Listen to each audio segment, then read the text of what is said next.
All right, I am driving a car that is not my own, and I'm driving an estate that is also not my own. This time on low boost, we're going to a car meet in Chicago. Every now and then I get to do some trips for work, and I always try to rent something different while I'm out and about that I can't normally get my hands on when I'm home, and go to a car meet if I can to see what the car scene is like in different places. I've done, last one I went to was in San Diego. This time we are in the Chicago area. I'm actually in Elgin, Illinois. There's a car meet out here tonight. And I am driving a 2022 Lexus IS350 F Sport. I'll be doing a separate video just on this and my take on it after I put some miles on it and drive it around. But first I want to go check out this car meet. So let's see what car meets are like in the Chicago area. They actually charged admission to get in, which at first I wasn't really a big fan of charging admission. But then I kind of understood where they were coming from because nobody got out of line. Everybody was kind of chill. They blocked off an area so that only you could get into, and it was kind of in a back lot of a skate park that there was a garage in, so when it rained, people could go into and actually get out of the rain for a little bit.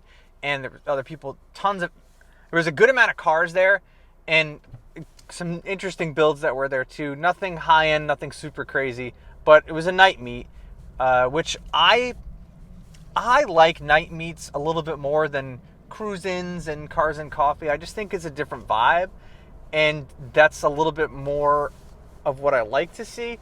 I wish we had better night meets where I live in Albany, just because I just like that vibe, and I wish we could do a meet like that somewhere in Albany, which would be pretty cool. Two cars I particularly want to point out was this RX-8. You really don't see them too much anymore. This one was super clean, had a big wing on the back. Pretty cool to see one out in the wild. Again, it's been a while since I've seen one. And then this Toyota, I think it's a Toyota Aristo. It's based off a Lexus GS chassis or ES chassis, I think, but it came with the 2JZs, right-hand drive. Really cool car. Hard to get those here in America. He imported it himself. It's pretty cool to see. This is his Instagram tag too. Check him out. Awesome. All in all, the meet wasn't super huge. It wasn't really small, but it was a really cool venue to have it in, like a back parking lot like that of a building. So super cool to see stuff like that. I'd like to do something like that locally.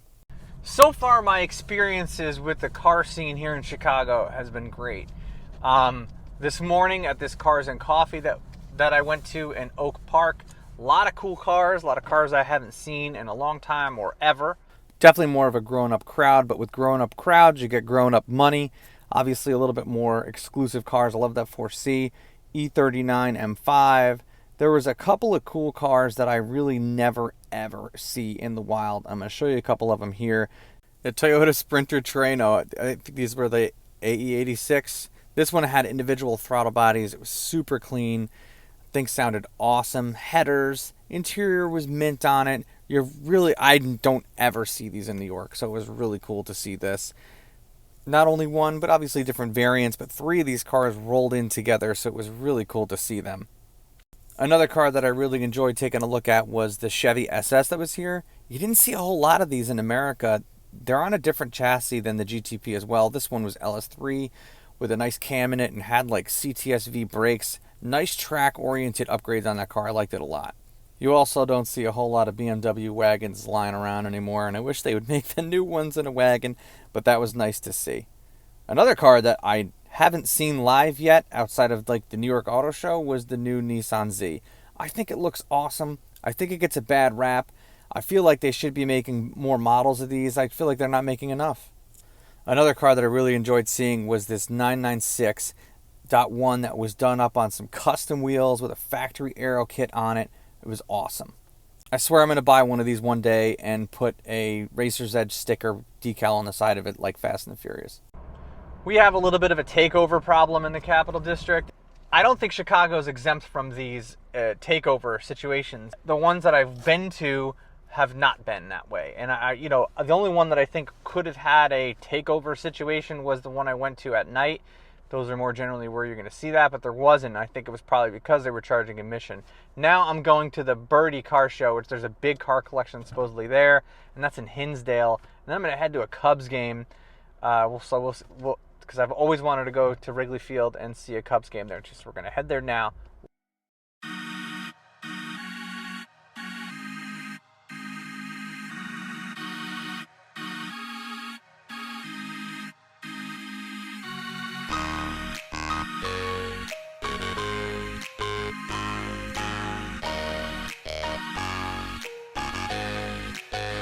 This is Phase Ed Music.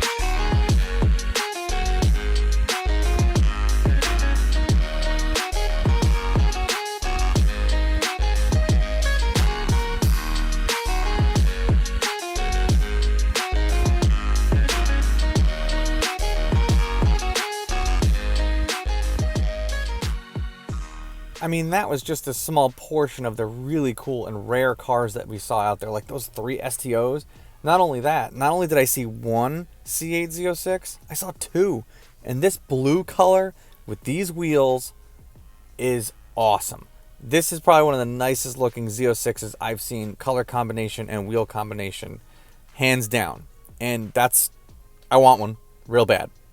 And at all the cars that are here, Lamborghini STOs, Huracans, you know me, Factory 5 lover, they have a GTM here, which is dope, because you don't really see them anymore.